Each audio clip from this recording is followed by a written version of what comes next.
Today is Monday, May the 4th, and we know that it marks the partial opening of our state. Our Governor, Ron DeSantis, who was a pupil here at our school, has partially opened our state from today. And also our bishop told us last week that we hope to shortly be returning to weekday Mass. And I'd just like to run over what I said in my homily on Sunday. As I stated before, none of us know what the new normal is actually going to look like until we have a vaccine.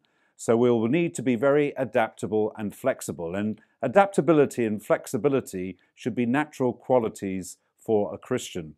We often witness Jesus' frustration in the Gospels with those who were unwilling to adapt and to see God through Jesus' eyes.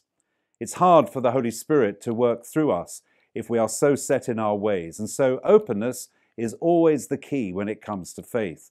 We believe in a God of surprises, and the Holy Spirit, as we witness from the Acts of the Apostles that we're listening to throughout the Easter season, the Holy Spirit can take us on a roller coaster ride of faith.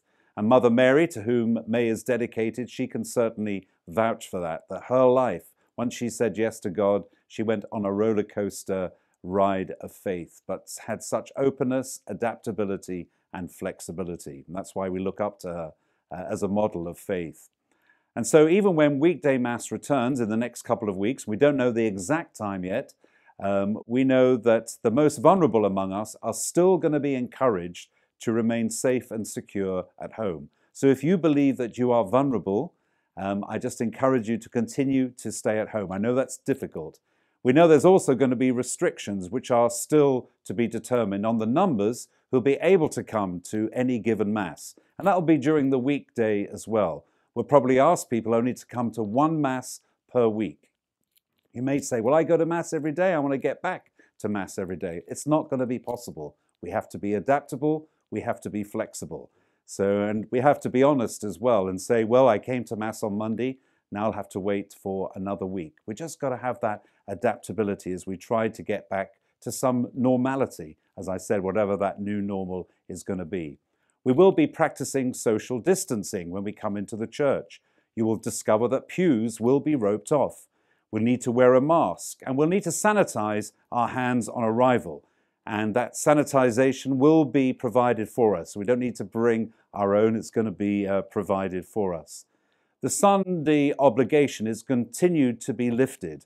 And so it makes it possible then for us to be able to go to Mass on any day of the week and not just on Sunday. But as the Bishop Wack, the Bishop of Pensacola, Tallahassee, said to his diocese, let us seek progress and not perfection. In this next phase, we will certainly seek progress and not perfection. We will certainly meet some challenges and frustrations, and strategies may not go according to plan. As we know, as Catholic Christians, we never say that the Eucharist is my right. It is my right to receive Holy Communion. The Eucharist is a gift. Every time we come forward to receive Christ in the Eucharist, our heart should be overwhelmed by God's amazing love for us. What an amazing gift I'm receiving. And I know to be deprived of the Eucharist has been very, very difficult. It's easy for me to say that. I celebrate Mass. I receive the Eucharist. I know it's been difficult for so many. So we're going to be preparing now in the next week or two. No date has been set to return to weekday Mass and to see how that goes.